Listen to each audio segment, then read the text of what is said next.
Pinupuri ka namin, O Diyos, Ama, Anak, at Espiritu Santo.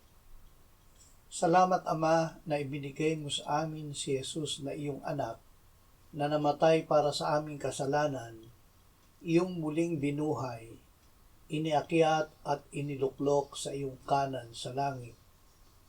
Salamat na ibinigay mo sa amin ang iyong banal na Espiritu at sa pamamagitan niya ay ibinuhos mo ang iyong pag-ibig sa aming puso.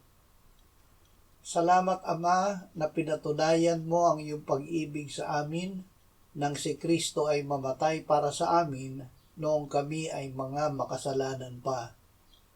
Dahil ikaw ay pinakamakapangyarihan at walang hanggan, walang sino man at anuman na makapaghihiwalay sa amin sa pag-ibig mo na nasa kay Kristo Jesus na aming Panginoon.